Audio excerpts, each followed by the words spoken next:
Hey guys, Captain Figureen back with another video, and today we take a closer look at update 0.1.28.25. So this one is not the major update that is coming, and we had some huge MG Nerfs today. So without further ado, let's hop right into it. First we have weaponry and vehicles, and as I already said, the machine gun got nerfed quite a lot, all the machine guns in the game. The shooting while moving is now a lot more inaccurate. You can see this in the video in the background. It's no more gun and run, so keep that in mind while using the machine gun. Also, while prone, it sprays a little bit more. It's a little bit less of a laser, so I think that is okay-ish. They also increased the time to switch to the aiming mode for the machine guns, the anti-tank rifles, and the large anti-tank grenade launchers. You can also see this, it takes more time, feels a lot slower to aim with, but it feels more realistic overall. I mean, before that, the hip fire from an MG was just super strong, and you can one-tap people on around 2, 3, 4, 600 meter, whatever. Wasn't a problem. It's a lot more of a problem now. But enough nerfs, guys. At least they buffed the Bren machine gun a little bit and gave us a 2.5 second reload instead of a 3.2 second reload, so I guess that's quite nice. So you might use this weapon a little bit more often. They corrected some like side wheel surface, so the rollover effect is a little bit less strong on wheeled vehicles, and the commander position in the hedge on the Panther A has been corrected. So nice stuff there. Let's see how this MG nerfs feel, and let's take a closer look at the AI soldiers, our lovely AI soldiers. As always, they should be more effective at finding cover in trenches. We know they should be more and more effective in taking cover. I think it's getting better and better, but still the AI is not at the point where we want it, right? They should also use cover not only in the attack direction, also if they get flanked from the side. So hopefully your AI squad will stay alive a little bit longer. They also fixed the AI being stuck in the trenches. They also stuck behind sandbags and everything, so let's see if there's some point where they can fix all of this stuff. Then we had new missions and locations. That's always a good one. They give us some new missions and some new paths. So we have a new mission, Assault Manor, in the Battle of Moscow campaign. So far it was conquest only.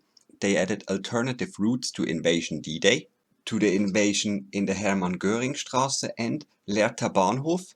They rearranged the combat zones in the Lehrter Bahnhof conquest mission. They changed some vehicle limits on the Voskoyo village invasion on the Battle of Moscow campaign. There was some balancing with the strategic capture points in the forestry, the D-Day, Le Bray, Ruins of Vaux, Vers-sur-Mer, Hermann-Göring-Straße, Lehrter Bahnhof, the Kroll Opera House, and yeah, I think that's it. Also improved balancing for some assault mode missions by increasing time to capture the points in Pokrovskoye City, Viskovo Village and Vers-sur-Mer. Next, we have some gameplay changes. So now we are able to try the premium squads before we buy it. As you can see in the background, you can click on a premium squad and you can try it out on the practice map, so that is super nice, so at least you know what you buy, and we can also showcase some stuff now without buying it. They added some camera shaking while you break through windows. I expected it a little bit more. It's not that heavy shaking, it's very short. I think it doesn't really have a big impact on gameplay. It feels a little bit better than before when he was just like going through it without anything. But I think they could add a little bit more there to make it at least a little bit more realistic. They increased the soldier behavior when facing tanks and other vehicles.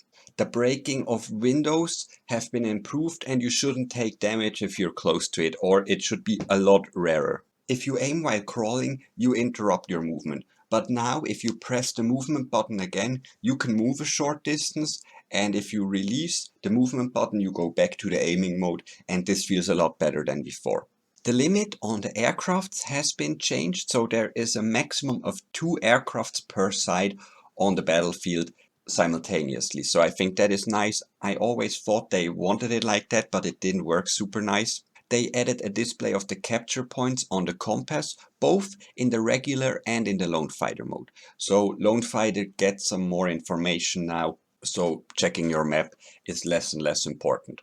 They added the ability to select the preferred mode of aircraft control in the settings, so you can choose your preferred settings without any problems.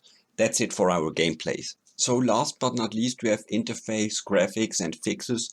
So far we have nothing super important here. If you want to read the small section, as always, I will put the article down in the comment sections. So I think that's it for our update.